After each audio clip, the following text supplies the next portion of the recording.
the message that we're getting from everyone now. So beautiful. So here we are up on YouTube, and good morning, everybody. I'm here with Sharon, and Sharon and I are going to be reading the message that we're getting from everyone now. We're going to be so beautiful.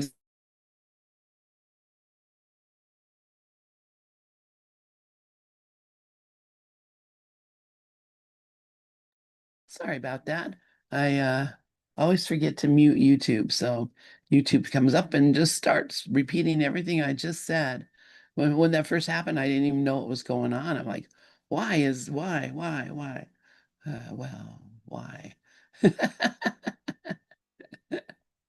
All right, so we are reading Living Untethered by Michael Singer, and I'm going to just go ahead and put it up in the room. And Sharon and I are reading, and we're all the way up to chapter 22. Why the heart opens and closes. You know, I would love if other people joined in, like if Steve could read or Ozzy could read too. Yeah, I anybody can, who wants to read can read for sure. yeah, For but I sure. can read. I'm just saying, because it's like, I love when everybody joins together. Oh, I know. Me too. Me too. I mean, Yeah, what the heck? But I also, I'm not going to pressure anybody to do anything they're not wanting to do. So that's why, right. ever notice that in our groups, I don't call on people. Uh, I mean, sometimes I might, but in general, I don't call on people. I just say, if you want to talk, talk. If you don't want to talk, don't talk. If we sit here in silence for 10 minutes, okay. Um, but That's a good thing. yeah, just let people do what they feel like doing, and you'll be surprised at the response you get. It's a lot more willing and intimate for sure. So, chapter 22, are you going to read, Sharon? Yes, I can read. Okay. Um, Let me just plug the phone in. Wait a minute. Um, yeah, just put it on and I can read.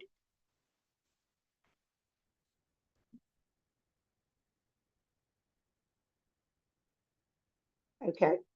You have to bring it up a little more.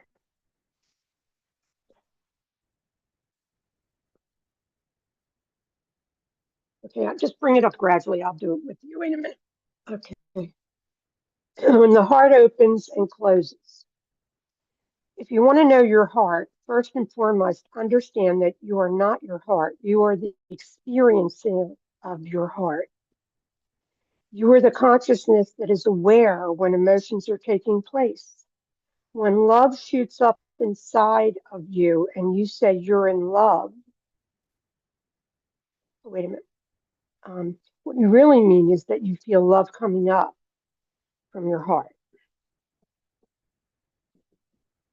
and bathing you.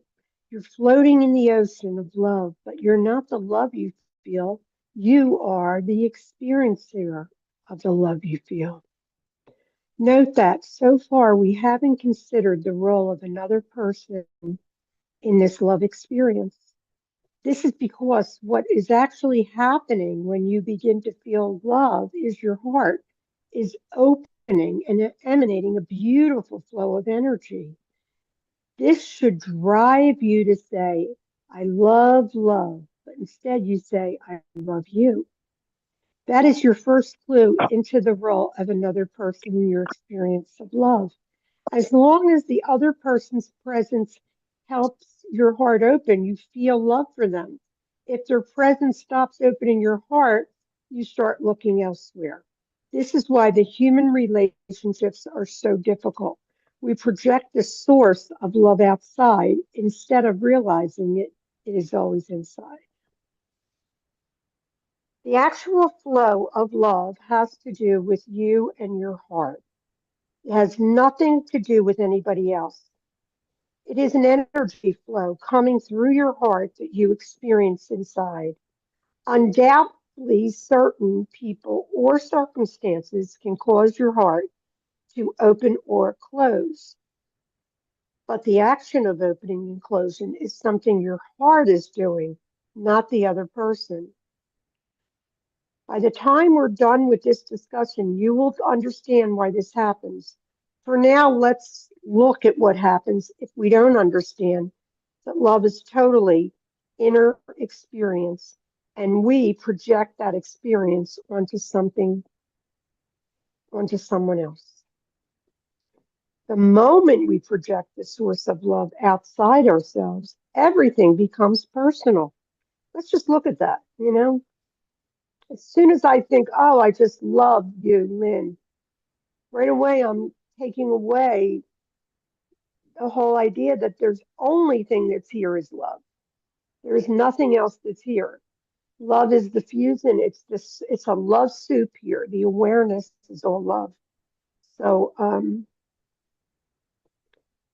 by that, okay, so if we don't understand that love is totally inner experience and we project the experience onto someone else, the moment we project the source of love outside ourselves, everything becomes personal. We tend to become possessive, and that is only natural. We want to feel love and have projected the experience into onto another person. To keep feeling the love, we have to keep the other person. The very human emotions of jealousy, need, and dependency result from this. Likewise, if we are feeling the love of the flow of love, and our lover does something we don't like, we feel closed and hurt. These are just other feelings that can emanate from the heart. If you want to continue feeling love, you have to learn how to deal with emotions that open and close the heart. It's like learning to play an instrument. At first, you don't know how to do it. You're going to make mistakes and learn from the experience. The heart is a very sophisticated instrument that few people know how to play. If the heart opens, they try to possess the things that helped it open. If the heart closes, they try to protect themselves from the things that caused it to close. Since you have to live with the consequences of your actions, it can be life changing to understand why the heart opens and closes and who it is that notices. And with that, that is Steve has his hand up. So, Steve, tell us what you want to share. There's this wonderful story, I'll be brief, about a wise man in India somewhere walking from one village to the next. And a thief uh, comes and visit and asks if he could join him. And she said, sure, the wise man allows him. And at night, it's several nights where they stop off at highway inns or, uh, not highways, but on the path, inns. And while the wise man goes to lunch or dinner at the inn, the thief looks through all of his stuff and he can't find it, looking to rob him. And so this goes on for 3 days, and they finally get to the destination. And the thief finally asks the wise man, every night I would go through your stuff and I can't find where you hid your jewels and money. He said, I knew you were a thief. And what I did is I hid the jewels underneath your own pillow because I figured that would be the last place you would look. And that's the state of the world and my ego is looking at others outside of myself for the jewels. Thank you. I'm complete. Thank you, Yeah. Steve. Yeah, thank Yeah. you, Steve. And that's kind of the same story as the diamond in your pocket, that Yeah. Gangaji story. So yeah, and so yeah, where is the love? It's right where I am. I am interested in this because um, he's talking about the opening and closing of the heart, and I'm wondering, how does this relate to A Course in Miracles, just in general? What how, because for me, um, I'm not looking to manipulate other people's feelings or manipulate my own feelings. I'm looking to liberate my own feelings from the stories in my mind, if that makes any sense. That, I'm not necessarily interested in dealing with emotions that open and close the heart, because I see emotions as being more of uh, a representation of my own inner state of mind. And so, when I'm feeling at peace, then there are no opening or closing emotions. I'm just feeling open. Um, and so, uh, you know, I don't know. I think it's not something that I really want to learn how to play. It's not an instrument I want to learn how to play. It's an instrument that I want to just let everyone play however they do. And, for me to play however I do, and just to keep my heart open all the time, um, and not accept that something, a circumstance or an opinion of another person or a thought or an idea of something in the world uh, can actually change me to go from being open-hearted to being close-hearted. Now, I think about stuff like, we're looking at our current political situation. It is very easy to look at what seems to be happening and have a decision in our mind that I would like one thing to be different than another. And therefore, when the things I want are not being presented to me, I'm not seeing it, then become closed-hearted to, the people or the situations that are not making me happy. And then, saying, man, I wish that guy would just have a heart attack and die. Why doesn't lightning come from the sky and and knock them out? Why really thinking very um, uh, self-destructive and destructive thoughts about other people. I don't know if I'm getting the message across. What I'm trying to say is that uh, if I allow myself to be uh, affected by my judgments about what is or isn't happening, or should or shouldn't be happening, those judgments, that's what closes the heart. It's not the uh, if I'm staying in a place of non-judgment, then the heart is going to be open all the time. And I'm going to see that even those horrible people that are doing those horrible things are really the Holy Son of God. And that they share, I keep talking about the undivided will of the sonship. They share the same will that I do, and that's to remember God and to remember our true identity, um, that is not separated from God. So if that's all I'm doing is looking at um, the world and others, and recognizing that their whatever it is that they're doing is really a call for love, um, and not a decision to try to kill me or destroy me, or the world or whatever I think is going to happen. If I just see it as a call for love, I can't be anything but open-hearted. Does that make sense? Does anybody have anything? Um, You know what I think? I think that everything's happening by itself. I don't think it, I know it. That's what yeah, Nick was talking about.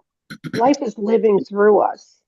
And so if a teacher says, focus on your heart or whatever, you can, and if you're meant to do that, you will, and if you're not, but there's no personal self here. So whatever decision, I think what Nick had said that was very valuable is that the surrender is all you need to do here. Yeah. And that means being silent too. I don't know. What are your thoughts? Yeah. I think that's it. It's the surrender to It's all whatever is surrender. happening. It's like, because we never had a say in anything. Anything that we did in this world that we thought we did, we Yeah. didn't do. It's a happening, and it's happening through every one of us. And, Exactly. if you want to talk about our president, I could get into the lower ego and just say things, but he's just playing a part. That's all he's doing. He's playing a part. And Yeah, there's that's it. always there's always like a harshness. Just think of all the stories. Every fairy tale has a bad guy and a good guy. That's what this Right. is. It's just, and And for I wrote some, the he's a story. good guy. Yeah, I love stories too. I do too. Yeah. no, we wrote the story. We Oh, we wrote, wrote it. Yeah. I don't and then remember we're writing it, blaming but I know him we for what did. they're doing. Yeah. Oh,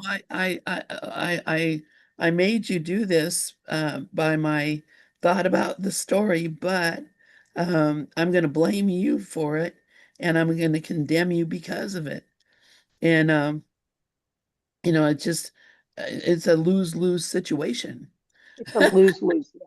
It's a lose-lose. Yeah. And, Steve and has and the his thing hand is, like, when it's saying take responsibility for sight, they're never talking to a person. It's talking to the formlessness, just saying, you know, you're not a person. What are you doing?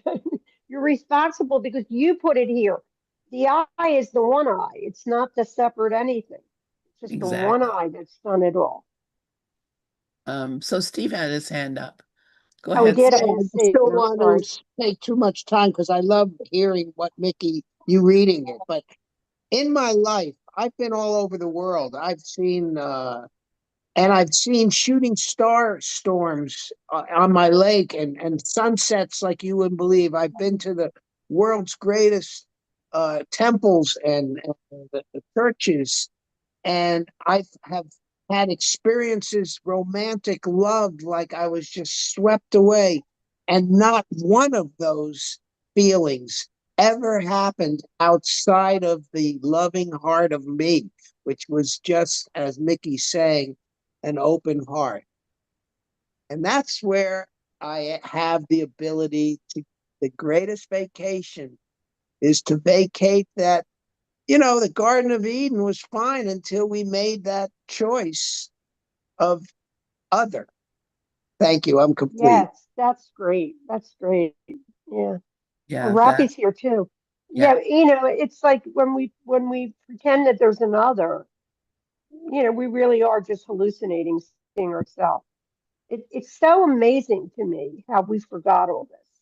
Like, you know, the hypnosis of the divine is so powerful, and the divine is using the ego to get our stuff up and just get it all up and out.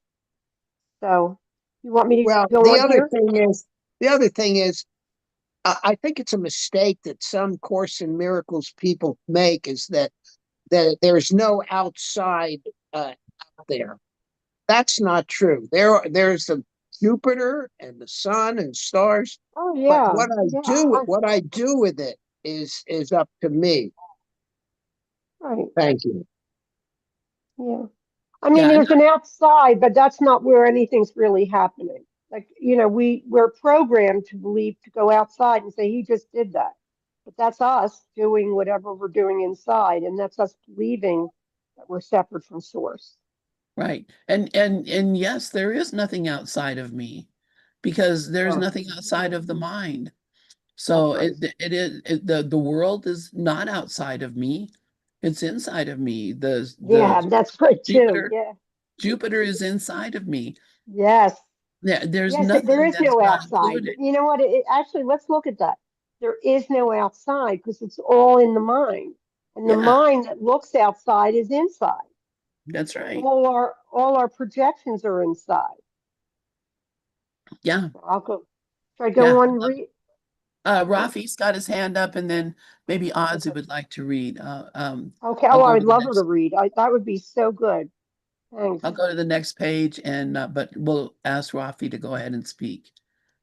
Yeah, I just wanted to elaborate a little bit more on what he said about seeing the wonders of this world and the great, fabulous views that we have that are available to us, and all of that. And I too have experienced that stuff all over the world.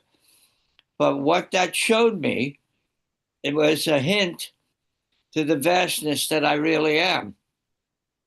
If my net worth keeps increasing, that's very nice in the dream, but what it does is a realization of the unlimited abundance that I really am. If I'm falling in love, if I'm loving, it's a hint of the infinite divine universal love that I am. If I'm very happy, it's a hint, it's a realization of the truth of my infinite bliss, my infinite joy of being. So all of this stuff is here showing us that there's something even, it's a hint or a realization that there's something even greater that we truly are, that has forever been, is now, and will forever be. Not like this body thing that was born, going to live a little while and die. That's it's a cute idea, but that's just part of the story. And that story has lessons for us to learn. And those lessons for us to learn is to show us what our infinity is, what our divinity is. That's all I wanted to share. Thanks. Thank you, Rafi. And yeah, that's it. It just the whole purpose is to show me who the truth of who I am. And so uh and the only way that I can know that is to be open to it and allow myself to hear it. So thank you, Rafi, and thank you, Steve. Ozzy, you want to read? Sure, I'd love to. You do notice that your heart opens and closes, right? Regardless of whether a person has studied yoga or ever meditated in their life, everyone understands the heart can open and close. It's funny because I was just thinking, well, it's like literally and figuratively opening and closing. But then I'm thinking about how we just said it's not outer. There isn't that outer, it is in the mind, which helps me separate that part of thinking that I'm separate. So it's like a conundrum because, the heart, that's how the heart actually works, right? It's opening and closing the valves and our aortas or whatever the words are. And it's science. And I know we're talking about a different opening and closing of a depth, but I'm just seeing the mechanics of this supposed body heart too. I don't know what I'm saying. I'll just read. No, that makes a lot of sense, Ozzy. Yeah, no, you made a lot of sense. All right, thank you. Regardless of whether a person has studied yoga, we understand that the heart can open and close. When the heart is open, you experience a more uplifted state than at other times. When the heart is closed, it's very difficult and painful to live with. Unfortunately, most people don't have the slightest idea what's going on when this happens. If they were told right now to open their heart, they wouldn't know what to do. They know how to clench their fists, blink their eyes, and even create a thought, but they don't know how to willfully open their heart. Generally, the heart opens and closes on its own, and people just have to live with the consequences. Yeah, very interesting. That's what I just thought too. That just things were just happening to me, uh, basically on its own. And in a sense, it is. that is what's happening because that's life living through me. But then there was this other seeming evidence that was telling me that it was other people that were making this determination of what was happening with my heart and my closing or opening. Anybody have anything to say about this paragraph? Or I'll keep Yeah, going. thank you, Audrey. Yeah. So yeah, this is how we tend to be just so clueless, like you said, about what our own thinking is and what we can and can't do. And there's nothing is stopping us from having an open heart except our own thinking that that we shouldn't have an open heart. And that's the only thing that's stopping us is our thinking that we shouldn't be doing it. So be careful about your heart. That's the next thing he says. Better be careful about your heart. And that's what the world tells us. Be careful. Be careful who you love. Be careful who you trust. Be careful who you look up to. Be careful who you vote for. Be careful who, I mean, we're being the world from the very beginning, we're being told, be careful. So that living in fear and not allowing my heart to be open because of that fear um, it really is uh it's hard. It hurts me, it just absolutely hurts me. So yeah, so thank you for reading and talking, and go ahead if you want to continue reading. Yeah, I'd love to. It was funny because I was moving my mouse and I was confused because the pink mouse wasn't moving where I wanted it to because I was confusing your mouse on there for mine. I was just laughing. I'm like, oh, it tricked me. I love it. That's pretty And funny. Yeah. I love that. And I was just thinking too, it says, and people just have to live with the consequences. Isn't that so true? Just having to even before live with the consequences of my thinking, of being trapped in just that judgment, that story, not seeing another way. Like that's just how life how I was raised, how people are raised to people.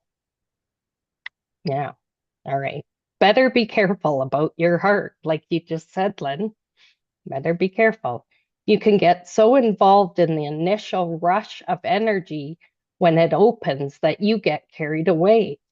People have been known to say, I'm totally blown away. I'm so in love.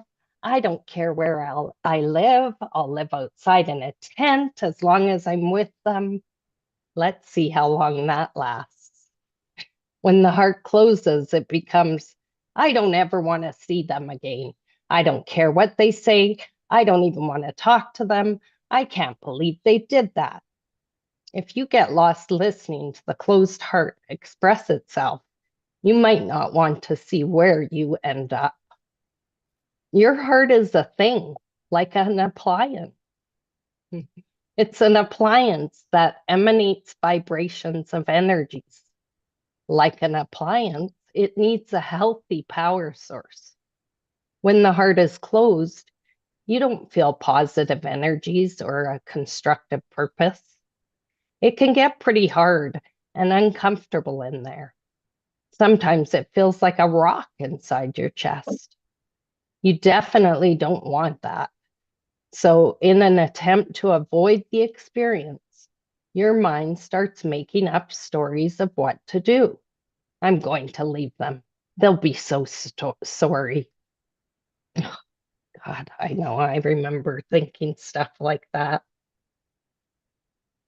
When I would used to drink and I would like be the next day and I was feeling guilty about this or that for whatever happened in my relationship, I would this story would start, well, I'll just move out. I'll just get my own place, I'll move out, and he doesn't, I don't have to worry about him, he doesn't have to worry about me. And it was just this story regurgitated like a carousel going around and around and around. And finally, I'm laying there in bed one time and I was just like, what? Why do I always think like I think this? And sometimes I would go to the step of actually looking for places. But that would usually discourage me because I'd be like, what? I can't afford to move out. And so I stopped doing that. I stopped taking it to the next level because the proof wasn't there. And it's just it's pathetic when I look back now, but it's also funny because pathetic is still, I think I'm still would be giving it a negative energy, but now it's getting more humorous, which is good, I think. So, and he says, can we talk honestly about this? About, making up these stories. The generation of these thoughts is just a process that happens in the psyche. Like it wasn't personally me being bad for having the thoughts, which is what I thought. I was a bad person because I'm thinking of this story because the story's alive and real. That's what I believed. And just coming to that ability to, just 1 second.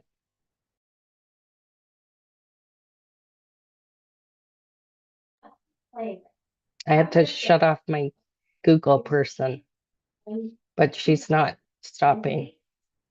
So we'll.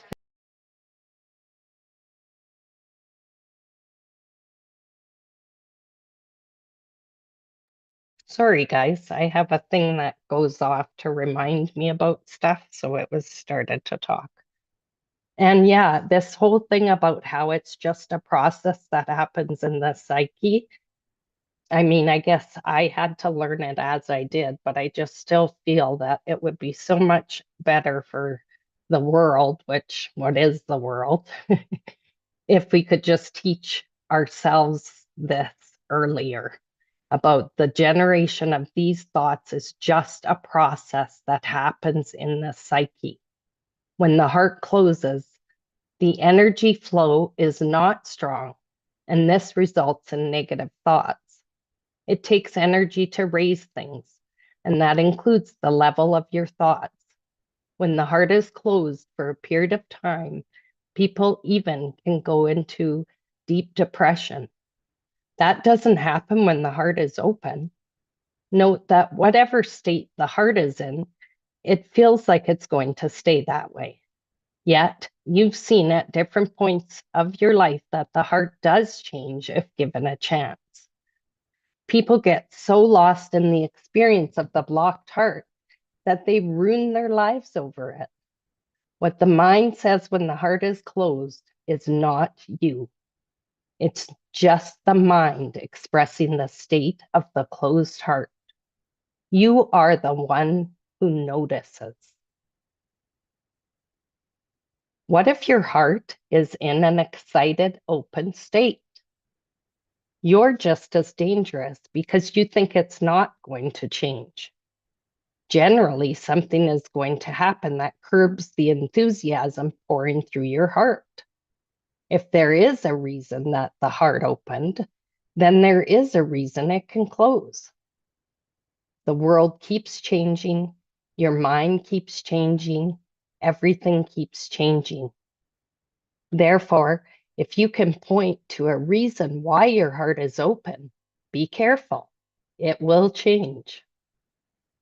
If you can point to a reason why your heart is closed, don't worry, it will change. If you let it, your heart will go through fluctuation as different situations cause it to open and close. When you don't understand this, you just react to your heart. It takes a truly great being to understand the heart. This is because they have spent years objectively observing the heart's behavior rather than running after what it wants or running away from what it doesn't want. A very important aspect of spiritual growth is understanding the dynamics of the opening and closing of the heart. In order to fully explore why the heart opens and closes, we must first bring our discussion to a deeper level. We said earlier that you experience three things inside yourself: the world coming in, the thoughts of your mind, and the emotions of your heart. Truth is, there's a fourth thing you experience in there. It's in there all the time. But most people are so lost in the first three, they don't focus on this fourth object of consciousness. Nevertheless, there is a very powerful energy flow inside of you. In different cultures, it has been called by different names, such as Shakti, Chi, or Spirit. For the purposes of our discussion, we will use the traditional yogic term Shakti. Everybody good? Anybody else want to read or talk about anything? Or I can keep going. Rafi has his hand up. Yeah, one of the things that this opened up to me was obsessive behavior. There were times in my life where I was obsessive about certain things and wasn't even aware that I was obsessive.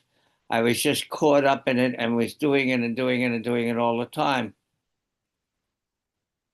And it never occurred to me that it was, that.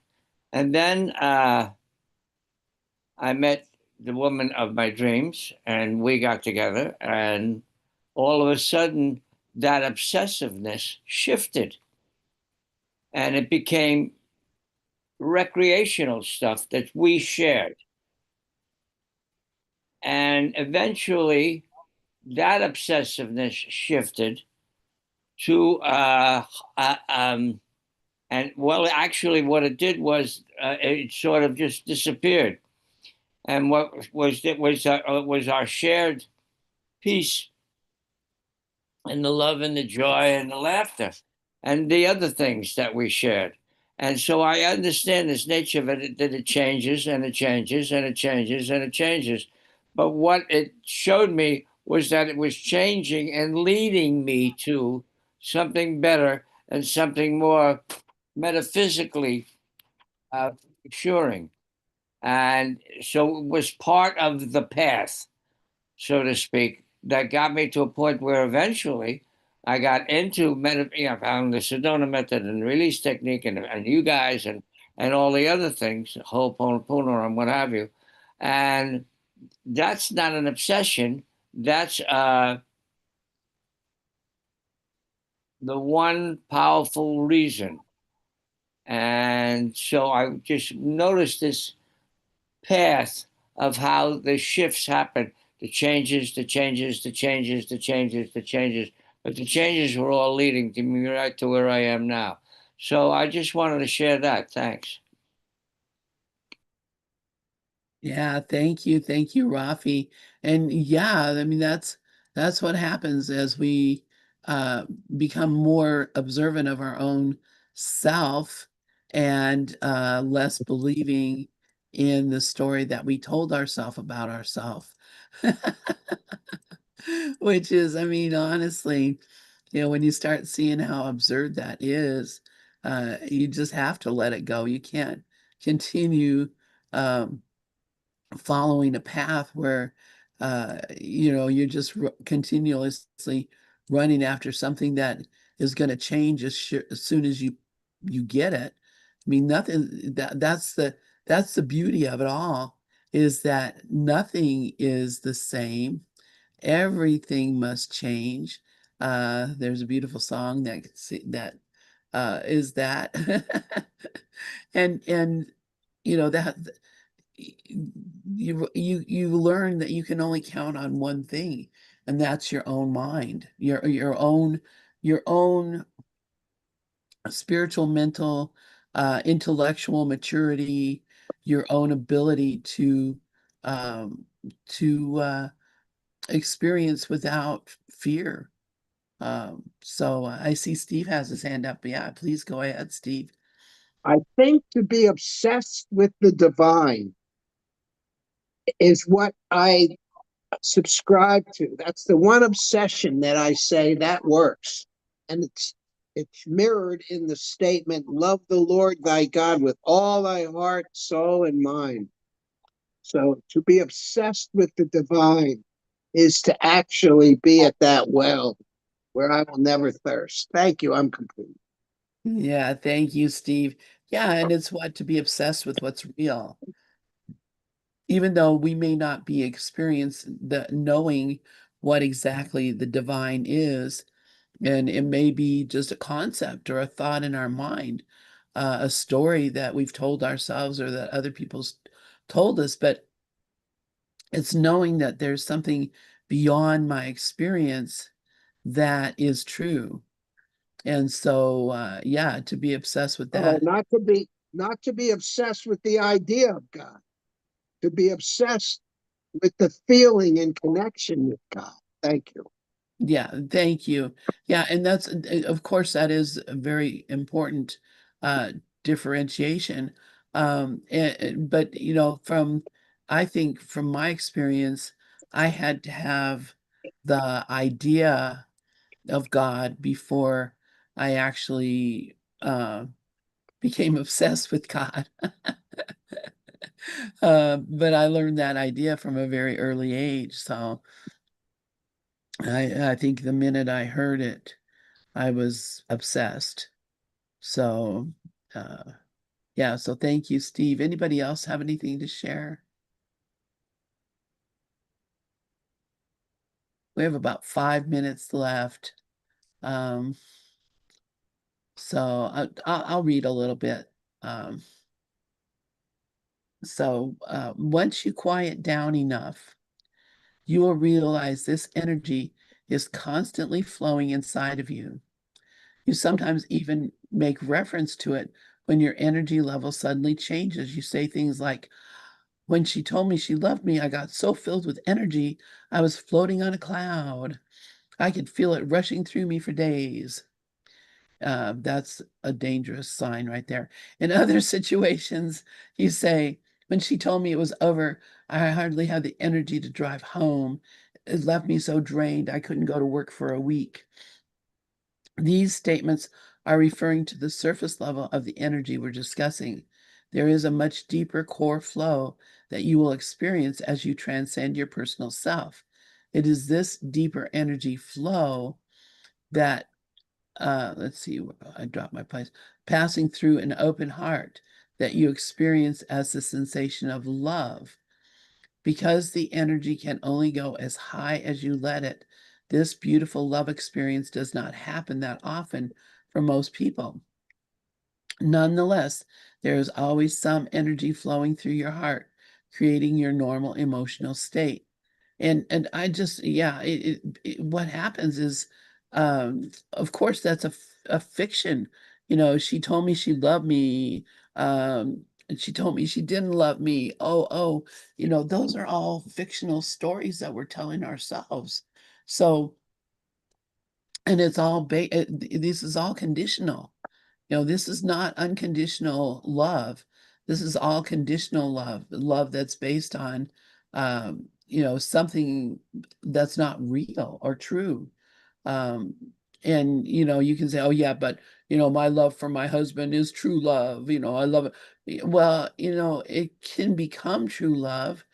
And as far as, all expressions of love are maximal, that's the first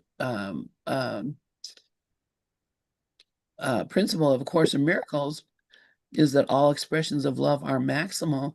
So yeah, my love for my fourth grade teacher is as strong as my love for my husband, who I've been married to for 60 years. I mean, you could you could look at things that way, uh, if you understood that love is not conditional, that true love is um, has no limits.